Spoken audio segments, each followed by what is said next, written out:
welcome to a different kind of video, more of a discussion based video as opposed to a review or a top 5 list or whatever. And this is a Patreon requested review from a patron of mine over on Patreon who's been a big supporter over there for the past couple of months. That's Scott CineRam. If you haven't seen him on YouTube, go check his channel out. I'll put a link in the description of this video. He does some great videos. What I love about Scott's videos is that what you see is what you get, basically, in a world where guys like me try and put all this extra effort and stuff, which might be needless in some cases, where it's literally, you know, the bulk of the content on my channel is just me just blabbering about films, basically. And I like to pepper it up with all these flashy, you know, editing things. He just sits down, records a video and posts it, and it's just his thoughts. I like that. I really do like that. It's you know, it's just the kind of basic approach that I really enjoy, and I enjoy his thoughts on films. And he's doing a great series right now, actually, which you should check out. It's his 20-year film festival, where he recommends 14 films for every year of the past 20 years. I think it started in 1995, and so he does 2 parts per year, so there's 7 movies per video, and it's a great way to break it up. If I did that series, I'd probably do like an 8-hour video, but yeah, he breaks it up nice and evenly. I've really enjoyed it so far. He's almost at the end of it, so you can go and catch up. And yeah, really good series, and great guy, great YouTuber. And this was the video he requested for again, pledging to me on Patreon. He wanted me to talk about covert ops characters. I'll just call it secret agent movies, and just my thoughts on them. What's some of my favorites, and what are some of the ones I don't like. He also said that an alternative would be to make a video about the 4 films that feature the Jack Ryan character, if I'm getting that right. And I haven't seen any of them. I looked them up, but haven't seen any of them. So maybe, Scott, if you're watching this, you can leave a comment or message me and just tell me a little bit about all the films, where I should start with them, you know, which one's the best, that kind of thing, because I would like to get into them, but just never really even known about them that much. I'd heard the titles and stuff. I think one of them, Clear and Present Danger, was in my granddad's VHS collection, but there we go. So, special agents, secret agents, spy movies, covert ops characters. I mean, the big ones really are James Bond. Well, James Bond really towers over the rest, really, doesn't he? But then you have, you know, coming up in kind of second and third place, you probably have, you know, Ethan Hunt and Jason Bourne with the Bourne movies, the Mission Impossible movies, and then there's other ones, you know. But I don't know. It's hard to really to judge, because for me James Bond is very much its own thing. It's hard for me to really say like, oh, Mission Impossible films are better spy movies than the Bond films, because the Bond films, I mean, they're still rooted really in the 60s in a way. You know, you have Bond, you have the cool title, or you have the cool opening, you have the big not special effects, you have the big stunt sequence at the beginning, or you know, you have the girls who fawn over him, and you know, the Bond girls. You know, it's very, you know, it's still, all the themes that are running in the James Bond films in the beginning are still kind of there, and so to me, it feels timeless sometimes. I mean, sometimes it doesn't, sometimes it does. I mean, Skyfall and Casino Royale felt like Bond films to me, much like the Bond films that Sean Connery did. Were, you know, it just created its own thing out of the Ian Fleming novels, and the on-screen adaptation of the Bond character just became so iconic. And I love all iterations of Bond. I love the Connery films. I love George Lazenby's turn as James Bond on Her Majesty's Secret Service. Is one of my absolute favourite Bond films. I love it. I know he's kind of he's very divisive. The reception that George Lazenby got and still gets to this day as Bond, you know, the Australian Bond. You know, this never happened to the other fella. You know, but I loved it. I really did love that one. So I put that up there as one of my favourite secret agent movies, definitely. And that involved a lot of, like, you know, Bond actually tries to become this character. I don't think we've ever really, has ever been a Bond film where he's really committed to a character, like, for that long in the film. I mean, it's about 30-40 minutes. He tries to be, what's it, Hillary something, or isn't it, you know, call me Hilly, darling, you know, and trying to be this completely different from me. That's one thing I always find interesting about Bond films, is that he's always going around like, the name's Bond, James Bond. He never hides his identity. He doesn't care who knows. It's probably why he gets in so much trouble, because he just wants to get the line in, Bond, James Bond. You know, and they're like, oh, now we know what, you know. It's just that's always been a lapse in logic, I think, with the Bond films, was he doesn't really have a secret identity. Everyone knows he's 007. Everyone knows he's James Bond. He's hardly a secret agent at times, but yeah, the early Bond films I love, but I love Roger Moore. He was my favorite growing up. Timothy Dalton, I think the first one he did wasn't very good, but I loved License to Kill because it gave Bond actually a personal motivator, which you don't really see often. So I really did enjoy License to Kill. Pierce Brosnan, I love Pierce Brosnan. You know, I guess he was my Bond, the one I grew up with in the 90s, and I love GoldenEye. GoldenEye's a great one. The other three did, yeah, not so much. You know, the second and third ones he did kind of bleed into the same, and Die Another Day is just not very good at all. I mean, there's some shockingly bad stuff in there. I can watch it and enjoy it, but it's not a really good one. And then Daniel Craig has been fantastic. I wouldn't say he's my favourite, but he's been awesome. Inspector should be brilliant. That trailer they released with the little theme from On Her Majesty's Secret Service that was played, oh, awesome, awesome. So yeah, big Bond fan, really big Bond fan. I got the big Bond box set that me and Connie have been working our way through. We contemplated doing like a video for every film and kind of going through it because she was really enjoying them, but just too much else going on, I guess. But anyway, that's Bond. And then you got the Bourne films. I saw the second one in the cinema, and I don't know which one it was. So yeah, the Bourne Identity, was it the Bourne Supremacy and then the Bourne Ultimatum, right? I've seen the second one. I really enjoyed it in the cinema, but I honestly, for life me, couldn't tell you much about it. I remember the ending was in some kind of, I just remember snow at the end of the film, and I think, was it Julia Stiles or something like that?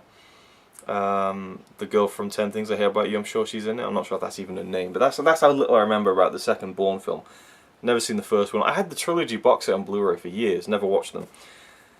I don't know, I just need to get around to them, I guess. I have more of a recollection of the fourth one, the Bourne Legacy, which, is it Bourne Legacy? The one with Jeremy Renner? Saw that in cinema. I really liked that. I thought it was really good. Wasn't great, but I was surprised by it and thought, yeah, that's pretty good. And they're making a fifth one, aren't they? So that's pretty cool.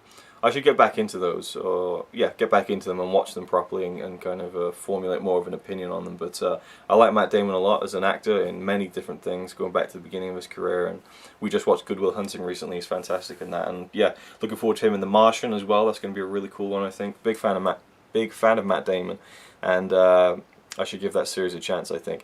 Now, Mission Impossible, I can tell you more about. I feel like it's unfair for me to kind of rank or rate or even tell you what I think about all the Mission Impossible films, because they're all kind of shut off in the periods in which they came out. Mission Impossible 1 came out, was it 95 or the early 90s at least?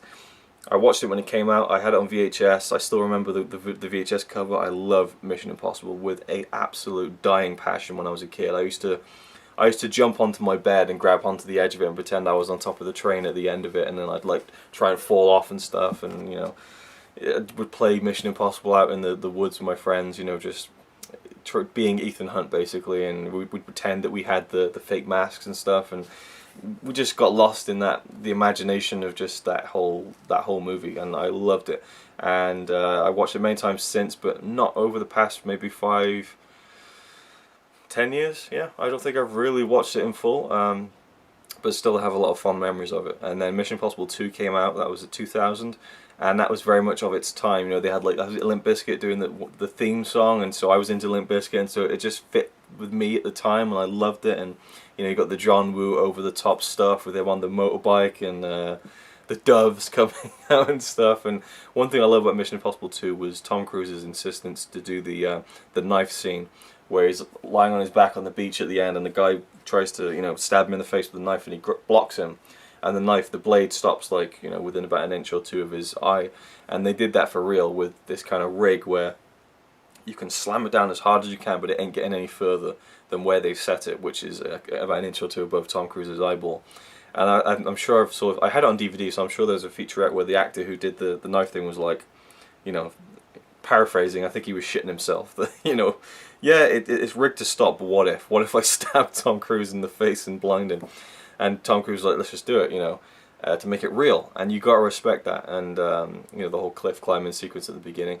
And I think that it kind of comes to this gimmick of the Mission Impossible films where Tom Cruise has to do something that he does for himself. There's no stuntman involved, and it's like life, not life, but death-defying. That's what the term I was looking for.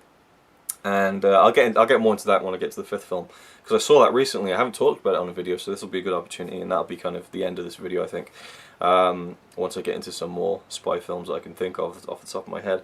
But yeah, so Mission Impossible 2, got it on DVD, rewatched it, loved it, loved it, loved it. But then a few years after that, I just didn't watch it again. Haven't seen it since. Same with Mission Impossible 3. That came out, was it 2005, 2006? J.J. Abrams. I watched it, I enjoyed it, but I just, even a few weeks afterwards, I couldn't remember that much about it. I just remember, like, a dark room, and what's his name, Philip Seymour Hoffman, and Michelle Monaghan, and that's it. I mean, I really don't remember hardly anything about that film, and I don't know whether that's a good or bad. Well, obviously it's not a good thing, but I don't know whether I just was not in the right frame of mind. I watched it too late or something. I was tired. I mean, I watched it, I enjoyed it, I remember that, but you know, I've seen it once, and that was it. So I have to revisit it, I think. And then Ghost Protocol, I loved. We saw that in the cinema, me and Connie, and I just thought it was fantastic. I remember a lot more about that one, and I thought, oh, that's the best one since the first one. Great stunts, you know, great, you know, funny moments, but not overdone, and the story was good, and the cast and everything. But again, I saw it the once in the cinema, and that is it. I haven't seen it again, so I can't fully judge, I don't think. And then we get to Rogue Nation. Well, we'll talk about Rogue Nation at the end of the video, because I got a lot to say about it. So I'll get back to the Mission Impossible stuff. We'll just leave that in a block there. We'll put it down. And other spy movies that I can think of, ones I don't like or didn't think were that good. Well, I guess, you know, to go to some of the Bourne films, because there's a lot of them, so there's a lot to choose from. For Your Eyes Only, I really just cannot get into. It just bores me to tears. Even the theme song, just, oh, it's just droning, and it just, no. And there's a bit where basically Bond finds out where to go next when a parrot tells him, and it's just like, you know, The Living Daylights with Timothy Dalton wasn't that good. Didn't enjoy that one too much. And again, is it Die Another Day, or The World Is Tomorrow Never Dies? The World Does Not Die Another Day. Yeah, that's the really bad Pierce Brosnan one.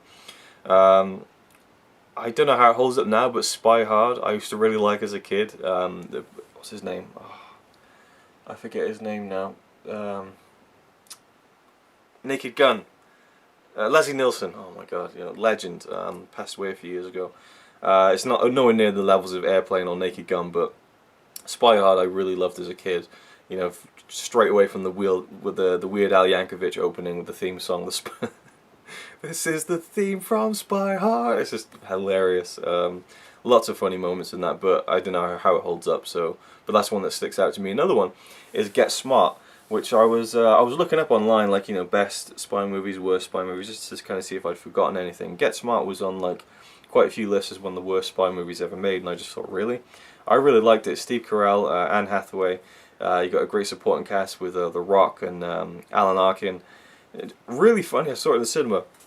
Excuse me, and I was just like laughing out loud. There's some really, like, the bit where The Rock is like grinning at the receptionist. He walks in straight into a wall.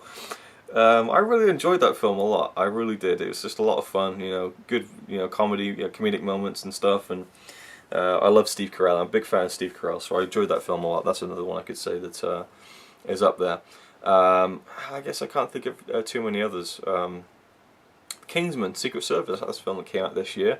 I watched that recently. I enjoyed it a lot. But I think that Matthew Vaughn, the guy who directed it, I think he kind of overplayed the card of, I'm going to have this really violent sequence that is like ultra violent, you know, absolutely like just way over the top, and I'm going to juxtapose it with a kind of a bright, kind of breezy, you know, fun-loving song to show just the contrast. And it really works. It's a really cool device that is used in loads of different films, you know. One that really stands out to me is when they used, oh, well, I forget the song now, but it's in Good Morning Vietnam, when they show like this is like a montage of bad stuff happening that's set to a really, I think it's a Louis Armstrong song. What a Wonderful World, I think it's that song. You know, there's these great kind of uses of music that really just amplify the emotions, and you can turn it on its head by using a song that doesn't fit. And he did that like 3 times in Kingsman.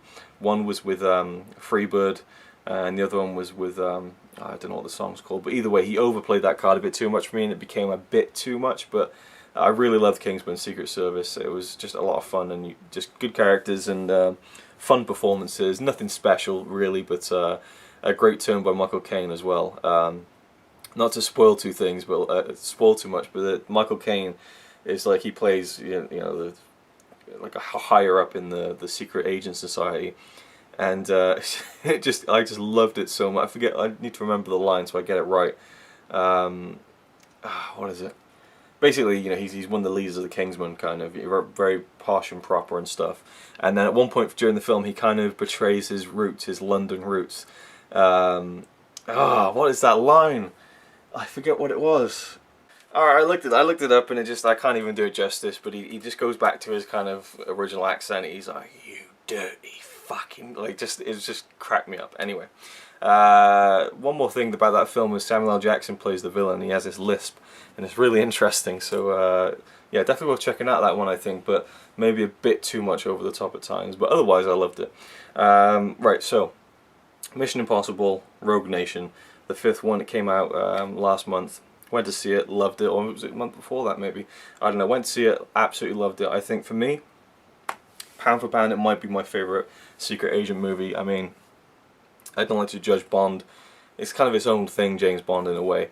So I wouldn't put it above some of my favourites from that series. But otherwise, the modern spy movie, I mean, it was fantastic on every level. It wasn't just the big action set pieces. It wasn't just like, Tom Cruise hanging off the edge of a plane for real. And getting back to that thing where Tom Cruise does these things, to me, I have a lot of respect for him, because he does things that guys like Buster Keaton and Jackie Chan have done, where they put their lives on the line to entertain people. I mean, there's got to be the ego playing into it. I mean, that has to be a part of it, where you feel like, yeah, I'm showing off. There's no way that you can't feel some ego in doing that kind of thing. That's perfectly natural. But I truly believe that Tom Cruise does it because he wants to give people value for their money. He wants to entertain them, and he wants to give them something that they can't see anywhere else. And I'm sure, again, ego plays into that. But it's also, it works. I mean, it's almost good business sense. You know what you're getting when you pay money to see a Tom Cruise film. You're going to see him doing stuff for real and putting in the effort and the dedication to make the character seem more real and to make the situation seem more real. And when he's hanging off the edge of the plane at the beginning of the film, it does feel gratuitous. It does feel like it's just there simply to show him doing something like that. But it was a blast to watch on the big screen, and it was awesome knowing that he did it for real. I mean, it really works. It's a really cool thing. Tom Cruise gets a lot of flack, but I'm a big fan of him. I think he's a fantastic actor, and he's defying Father Time right now, and he just pulled off the film and the role brilliantly in this one. But the film is so full of memorable sequences. The underwater sequence, heart-stopping. The opera scene was incredible. The way the music was used to build up that scene, but it's going on stage, and fantastic. The scene towards the end. I mean, the ending of the film. The climax with the villain of the film.